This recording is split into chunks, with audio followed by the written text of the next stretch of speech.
Are you struggling with focus? And maybe you've tried a few business ideas but struggled to get anything off the ground? If the answer is yes, I was right there with you. But this one mindset shift changed everything. In this video, I'm going to dive deeper than usual and share my full story.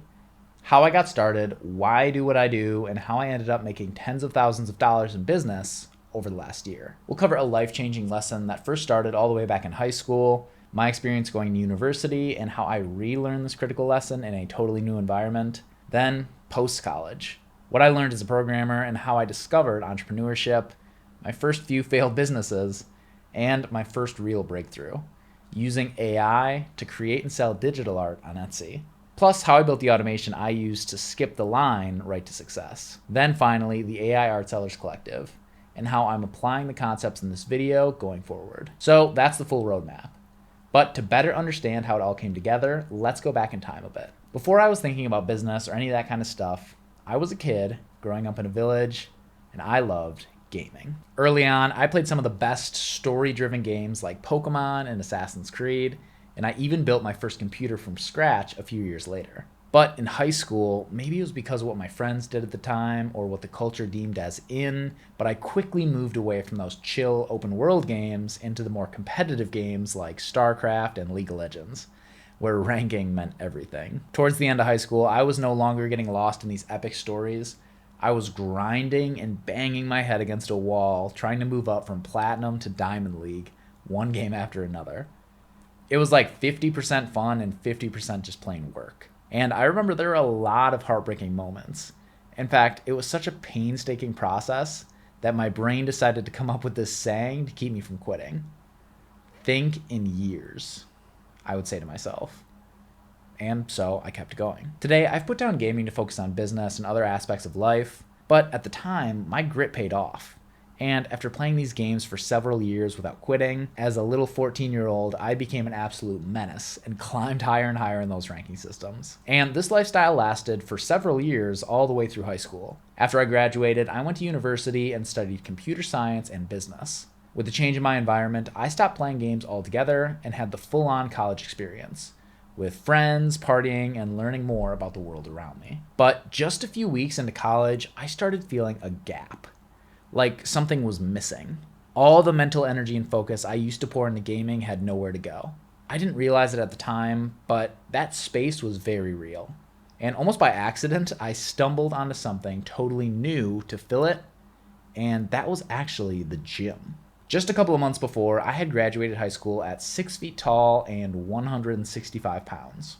So I was a bit of a flat Stanley at the time. But I quickly became obsessed with getting in better shape and putting on muscle. Luckily, I met a few friends who were ahead of me in the gym, and I started working out with them every single day. Those friends were great. They taught me a ton about the fundamentals of the lifts, how many sets and reps to do, and how to structure my workout split. But after about a year of this, I realized that I was still fiery with determination to keep getting better, even with the constant body soreness, having to eat more food than I ever wanted to, and of course spending 2 hours a day working out, which I absolutely fell in love with. But every time I felt like trash or I felt like I wanted to quit, in the back of my mind, I would hear that message that I baked into my subconscious back in high school.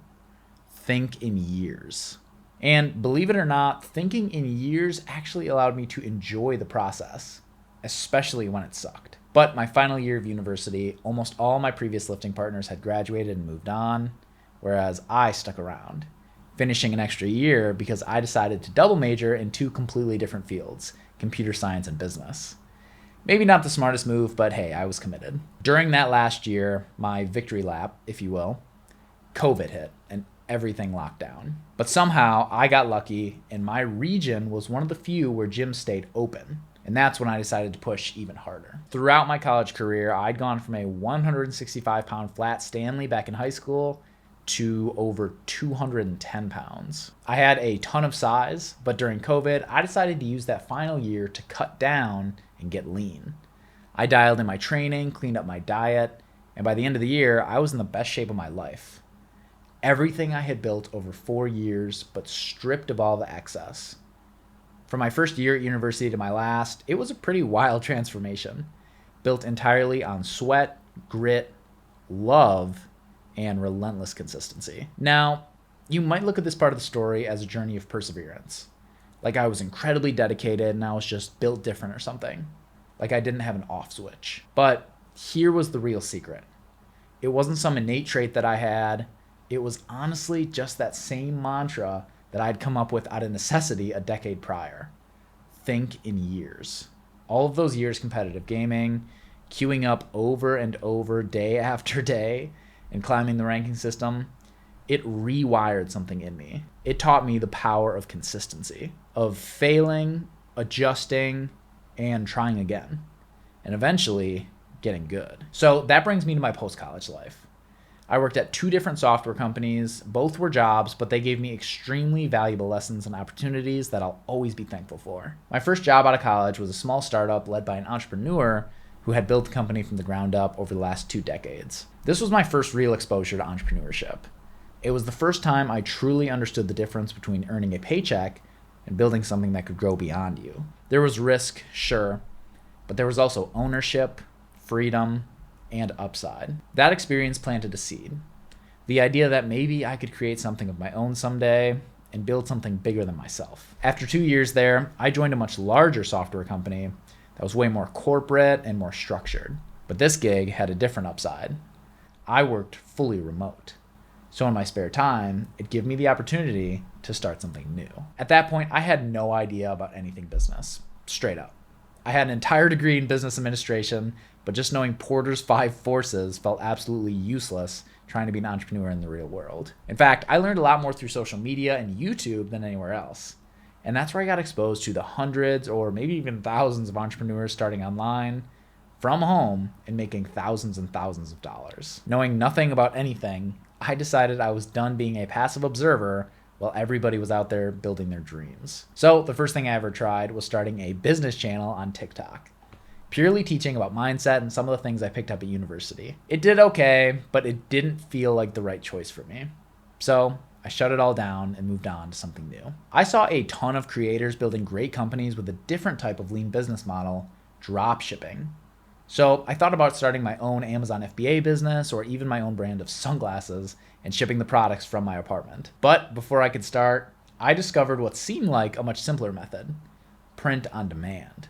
Where as the seller, you get to be completely hands-off and the orders get created, fulfilled, and shipped by the supplier. So I started my first ever Etsy business and opened a brand new shop selling print on demand t-shirts with all sorts of different designs and sayings on them. I thought that this would be it, that this would be the business that would launch me out of my 9-to-5 programmer job and give me the painless passive income that I dreamed of. I listed about 25 designs for sale, but within just a couple days, I actually shut it all down once again. The more and more I learned, the more I realized I knew nothing about the shipping process. And I had heard some horror stories about shops getting absolutely destroyed from shipping issues or poor quality from print providers, even though the shop owner did absolutely nothing wrong. It just felt like it was too much out of my control. So I abandoned the entire project. But then I discovered something new. This was at the end of 2023 when ChatGPT and AI image tools like Midjourney really started to take off. And for the first time, I felt like I could see around a corner to what was coming. The economy was shifting. Creators who embraced AI were about to accelerate fast. Meanwhile, those who hesitated would fall behind and may never recover. So I took the time to really analyze the opportunity.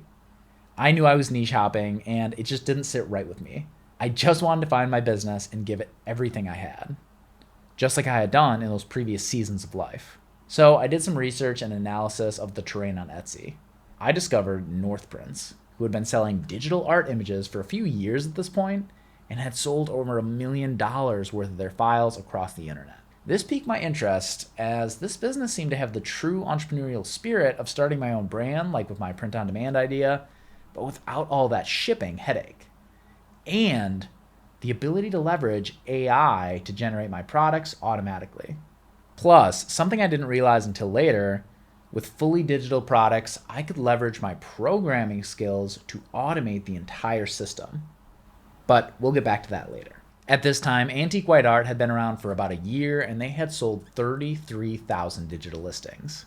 and Lexington Prints had just started about 4 months before and had already had 15,000 art sales. These business owners were following in the footsteps of North Prints, but using AI just like I imagined to boost their business and sell at an even faster rate than the massive shop. And these entrepreneurs had my dream business, where they could do it from anywhere and the entire process was in their control, with no outside suppliers or relying on the postal service for the entirety of their business. So I started my shop at the end of 2023 and got to work. I jumped into Midjourney and picked it up very quickly. I built my logo from scratch using Canva, as well as my info cards and size charts, trying to make them look as professional as the big 3 best-selling shops. I probably spent 4 weeks just on those info cards, size charts, and mockups, overthinking everything and trying to make every single detail perfect before I even started posting the listings. At this point, I went at this entire process alone, without anyone but my girlfriend to bounce ideas off of for certain mockups or art ideas. It was a huge grind.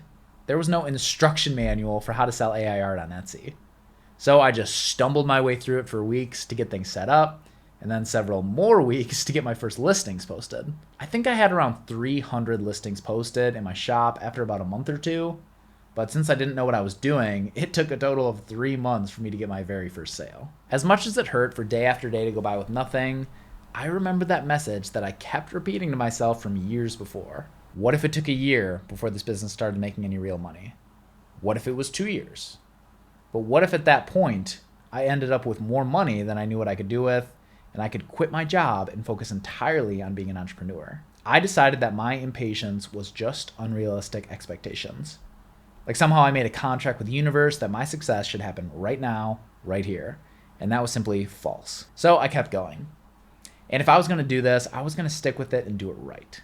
So shortly after I posted those 300 listings, I looked over all 300 and decided that they just weren't good enough.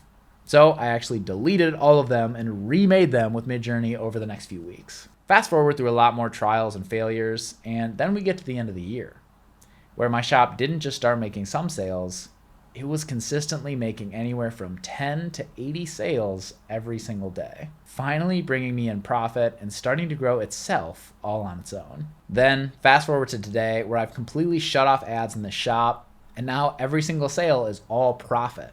And this thing just works in the background, generating me passive income daily and depositing the funds into my bank account every week. When I started this business, I knew that if I stuck with it, I could make it work. And the cool thing I realized early on was that I actually did have a real edge. I knew how to code. I've been doing it since my first year of high school, plus building apps professionally for million and even billion-dollar companies. So when I came across Etsy's API ecosystem, it instantly clicked. I could build automation around my shop from day one. So a few weeks into my business, I created the first ever automation for my Etsy shop, a Photoshop script that I called Tempest. For my listings, I needed each Midjourney design I downloaded to be cropped into 5 frame-ready aspect ratios and upscaled, as well as be pasted into my 10 mockups for the listing images, plus a listing video. I did this a few times myself, but it was absolutely exhausting. So I spent quite a while creating a Photoshop extend script automation that I could run locally and have it do all those steps on a loop for any number of files that I inserted into an input folder. This made things a breeze when I started out with my first art designs, but Tempest only helped me create all these files on my computer. I still needed a way to actually get them posted on Etsy as listings. So at that point, I decided I would need an actual software app that I could use to bundle these Tempest files all together, along with the title and tags, and mass upload them to Etsy. So I started what ended up being the first ever version of a Etsy bulk upload software, Downpour. Originally, it was just a command line tool that would loop through my folders and upload everything, using titles and tags from a linked CSV file. But soon after, I built a front end for my app and kept improving it more and more, and even gave it its own website. I added a ton more features and tried to simplify it as much as possible while still giving it a lot of flexibility. And today, it can handle pretty much every different use case for AI art, from static images like info cards to listing attributes like primary color and home style, and a new feature releasing soon using AI to auto-generate titles and tags right from the app. So I no longer even need to use a CSV file at all. These tools boosted my productivity 100-fold. They have made this business easy and freed me up to spend my creative juice creating amazing artwork rather than messing around in Photoshop and building listings on Etsy all day. Plus, with this extra freedom, it gave me the time to start a brand new passion project, the AI Art Sellers Collective. I started this community at the end of 2024 and spent hundreds of hours writing video guides, setting up resources, and completely revamping my tools so that thousands of other sellers could use them for their own shops. I told you about how much I stumbled when I started this business for myself. So I wanted to build a space where I could share my experience and give people shortcuts so that they could be just as successful as me or even more successful than me in a fraction of the time. In my opinion, AI image generation technology like Midjourney and DALL-E are changing the world. These AI tools can give a creative voice to people who might not otherwise get to participate in the art world. And that's pretty powerful. A lot of people don't know this, but even one of the co-founders of Etsy itself is a generative artist who has been using computer algorithms to generate art since the 2000s. So it's worth remembering, art has never fit into a single box. AI image generation tools are only going to go up from here, and I plan to embrace them in any way I can, especially if they can provide myself and the people in my community financial freedom along the way. So just like that mantra that I've repeated to myself my entire life, I want to tell you to think in years. If you start today, it might be 1 or 2 years until your business brings in enough regular profit to give you that financial freedom. I make no guarantee, but at the end of the day, it all depends on you. On the other hand, Blake from Lexington Prints did 15,000 sales in his first 4 months. And today, his business brings in an estimated $80K a year while only posting 1 or 2 new listings a week. I can't promise that success, but by joining the AI Art Sellers Collective and using the stuff I put together, you'll have some pretty good odds, as long as you show up consistently and stay open to learning. To put a bow on all this, the truth of the matter is there is no perfect moment to start, but there is the choice to start. And that's great, it's definitely important to start, but there's a second choice that's even more important, and that is to commit to staying in the game. Because when you do that, when you stick around long enough to compound your effort, your knowledge, and your momentum, you eventually unlock the kind of results that most people never see. Not because they couldn't, but because they quit too soon. I'm not here to promise you overnight success, but I'm here to show you what's possible when you commit. And if you're ready to take that step, the AI Art Sellers Collective is here to support you. The tools are there, the training is there, and the community is there. Now it's just a matter of showing up. Because as they say, the best time to plant a tree was years ago, but the second best time is right now.